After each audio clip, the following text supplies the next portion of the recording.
নমস্কার বন্ধুরা, আমার সংসার চ্যানেল থেকে সবাইকে স্বাগত জানাচ্ছি। আজ আমি একটা নতুন ধরনের রেসিপি করে দেখাচ্ছি। এটা হচ্ছে ডালিয়ার পোলাও করে দেখাবো। আমি 2 কাপ ডালিয়া নিয়েছি, আর হচ্ছে লাগছে ডুমো করে কাটা আলু, লাগছে ডুমো করে কাটা হচ্ছে গাজর, আর হচ্ছে ক্যাপসিকাম, লাগছে হচ্ছে এলাচ, লবঙ্গ, দারচিনি আর তেজপাতা, আর হচ্ছে বাদাম, আর হচ্ছে কিশমিশ, আর ঘি লাগবে।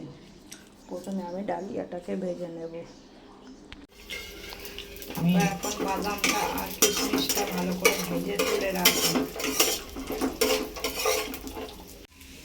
এখন একটু 1 কাপ দুধ দিয়ে দেবো, আর হচ্ছে ফুটনটা একটু গরম জল দিয়ে দেবো 1 কাপ।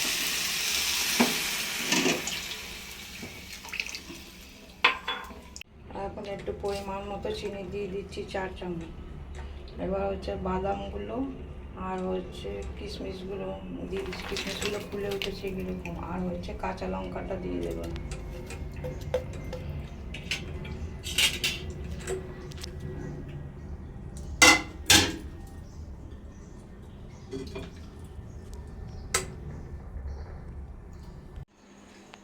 দেখুন, ডালিয়া পোলাওটা তৈরি হয়েছে। বাড়িতে থাকা কয়েকটা উপকরণ দিয়ে এই ডালিয়া পোলাওটা তৈরি করলাম। আর হচ্ছে এই পোলাওটা হচ্ছে খুব হেলদি হয়। বাচ্চারা সবজি খেতে চায় না, এরকম করে বানিয়ে দিলে বাচ্চারা তারপর বয়স্করা খেতে পারবেন। এটা দারুণ খেতে হয়। আর হচ্ছে আপনারা এরকম বাড়িতে বানিয়ে খাবেন। যদি ভালো লাগে লাইক শেয়ার কমেন্ট করবেন, আর ফেসবুক থেকে দেখলে ফেসবুক ফলো করে দেবেন।